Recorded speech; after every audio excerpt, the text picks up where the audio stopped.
this is your basic movements, basic positions. Again, first, second, third, fourth, fifth, lunge, extend, shift, come together. Okay? Whenever you're moving, your feet are always on the floor. You're always caressing the floor. You're never stepping forward. Okay? You're always keeping your feet on the floor. Okay? Your body is always up. Think as if you're taking a breath, kind of going to slightly kind of open posture, shoulders back, okay, and lean forward. Okay? Just like you're here. So you're never looking down, you're never pointing down. You're always looking. Okay? Now, next one. So if I'm going into the basic step, the most simple variation, I'm going to go 1, 2, 3, 4, 5, 6. So these are my 6 steps. They don't necessarily correlate to the beats in the music, okay? But 1, 2, 3, 4, 5, 6 steps. The next step is the beginning of the next sequence. Again, 1, 2, 3, 4, 5, 6. So this is also called the baldosa box, okay? The basic box step. Now, when I go into my third step, I'm going straight into Emily's footwork and closer to her left foot with my left foot. So it's 1, 2, 3. I'm closer to her foot. And 4, 5, 6, and 1 again. Okay? Eventually, we didn't cover this in this session, but there is an 8-count basic step that involves a cruzada, the cross on the lady's part. Okay? Where it looks like this. 1, 2, 3, 4, 5, 6, 7, 8, and 6. Okay? Now, so the thing is that the cruzada is led. As a matter of fact, that all steps in tango are led. And this is very important for the gentleman. Okay? Don't leave it out to the guesswork. You really have to lead all the movements that you're doing. Let's talk for a second about the embrace. So my right side and Emily's left side, right here, my forearm is on her back, I'm curving around, her left hand is resting on my shoulders. And this can kind of like adjust depending on how much I want to be in a closer embrace or open embrace, and so on and so forth. My left hand side and her right hand side are palm to palm, closing around each other right here, okay? And we're in this position. So the fist is outside of the elbows, and the elbows are on the level of the bodies. We're never really condensing inwards. Okay, we're never here, we're never here. We're not here necessarily, maybe, but we're not, and we're not here. Okay?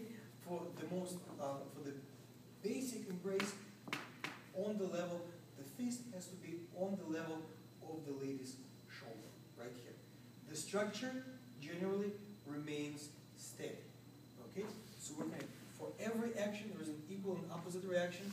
That means that the pressure I'm giving her here has to equal to the pressure I'm giving her here. So I'm kind of condensing the movement, and she's kind of like expanding the movement. Okay? So we're here. We're going 1, 2, 3, 4, 5, 6. Now, let's go into the oches. So when we do the oches, we have the back oches and the forward oches. Either of the partners can do this. In our case, the lady is going to do the back oche and the forward oche, and gentlemen, we're just simply going side to side. So I'm stepping to the side here, and I'm bringing my feet together. I'm giving Emily a little bit of a lift on the back to make sure she remains on her right foot. So I'm going 1, slight lift. At that moment, I'm changing my weight onto my right foot. My left foot becomes free. I turn my shoulders, and I turn from the upper body. I don't pull my left hand back. If I do that, she's falling off of her axis.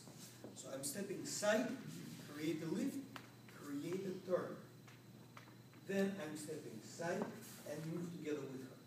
The length of my side step determines the length of her back step. So I'm here, I create a turn, and I move with her. I wait for her to complete her turn, I step. I I let the lady complete her turn, I step. So we move only after she has already positioned herself to go in the correct direction. Ladies, you are taking that step after you've completed the pivot. So, now, if I'm here and I want to exit out of the step, I'm going to do any even number of ochos, for example. 1, 2, 3, 4. Change, put her into the change my weight to my left foot, put her onto the in the neutral position with the weight on the right, and step out into the basic step. So again, step and 1, 2, 3, 4. Leave, change, out into the basic sequence, out into the basic step. The same applies for the forward ochos. Okay? So if I go here, it's a neutral position. Anything is a fair game. So I can turn her into the forward ocho and do the same thing. 1, 2, 3, and 4. And put her into the neutral and step out into the basic step. Okay? I can switch back and forth between the back ocho and the forward ocho without going through the basic step. So I'm going here, and 1 and 2. Neutral. 1 and 2, neutral. Now I can change and go out into the basic step. And ladies, we're not shifting our weight there. Otherwise, we're going to not allow that to be, we're not going to be able to transition from one to the other if we shift our weight. So once he puts us on that foot, that's where our weight stays until they shift us to the other foot. Okay? On the regular basic sequence, if we start right in front of each other, the man has to go slightly outside of the lady so that when he collects, he can go outside of her without bumping into her feet. And then go over here. When we do the regular ocho, whether back ocho or forward ocho, I can keep Emily right in front of me. I don't have to have her offset to either side. But this way, she stays right in front of me as we do the basic back ocho or forward ocho. Okay? So, molinete. Basic molinete. It's same thing as going side for the lady, back, side, forward. It's this little just going forward and going backward, including the side step.